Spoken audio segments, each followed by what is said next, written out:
Hit TV YouTube channels లో మీ వ్యాపార ప్రకటనలకు మరియు ప్రమోషనల్ ఇంటర్వ్యూస్ కోసం వెంటనే సంప్రదించండి.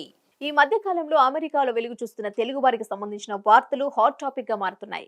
ఈ సమయంలో తాజాగా మరో షాకింగ్ విషయం తెరపైకొచ్చింది. ఇందులో భాగంగా నలుగురు తెలుగు వారిని ప్రిన్స్టన్ పోలీసులు అరెస్ట్ చేశారు.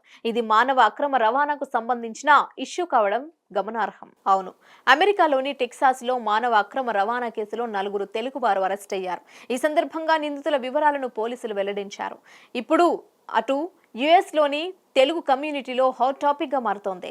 ఇందులో భాగంగా కొలిన్ కౌంటీలోని ప్రధాన నిందితుడు సంతోష్ కట్కూరి నివాసంలో 15 మంది మహిళలను ప్రిన్స్టన్ పోలీసులు గుర్తించినట్లు చెప్తున్నారు. ఈ క్రమంలో సంతోష్ కట్కూరి భార్య ద్వారకా వీరిని తమ షెల్ కంపెనీలో వీరందరితోనూ బలవంతంగా పని చేయించుకున్నట్లు అధికారులు గుర్తించారని అంటున్నారు. ఈ కేసులో వీరిద్దరితో పాటు మరో ఇద్దరిని పోలీసులు అదుపులోకి తీసుకున్నారు. ఈ సందర్భంగా గిన్స్ బర్గ్లెన్ లోని ఇంటిని సోదా చేసినట్లు చెప్తున్నారు. ఈ దాడుల్లో అనేక ల్యాప్టాప్లు, మొబైల్ ఫోన్లు, ప్రింటర్లు, కొన్ని మోసపూరిత డాక్యుమెంట్లు స్వాధీనం చేసుకున్నట్లు అధికారులు చెప్తున్నారు.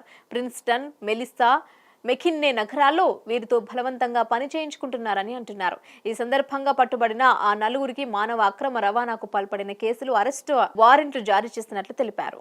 కాగా నిందితులను మెలిస్సాకు చెందిన సంతోష్ కట్కూరి, ద్వారకా గుండా, చందన్ దాసిరెడ్డి, ప్రాస్పర్కు చెందిన అనిల్ మాలేగా గుర్తించినట్లుగా తెలిపారు. అంతేకాదు ఈ ర్యాకెట్లో 100 మందికి పైగా ఉండొచ్చని అనుమానిస్తున్నారు అధికారులు. ఈ సందర్భంగా లేబర్ ట్రాఫికింగ్ ఆపరేషన్ గురించి సమాచారం ఉన్న ఎవరైనా ప్రిన్స్టన్ పోలీసుల డిపార్ట్మెంట్ కు సమాచారం అందించాలని కోరారు. హిట్ టీవీ యాప్ ని డౌన్లోడ్ చేసుకోండి. ఇందులో short news, live news, entertainment movies అన్ని అవైలబుల్ గా ఉన్నాయి. Please download Hit TV app. Hit TV app. Hit TV యాప్ని ఫ్రీగా డౌన్లోడ్ చేసుకోండి.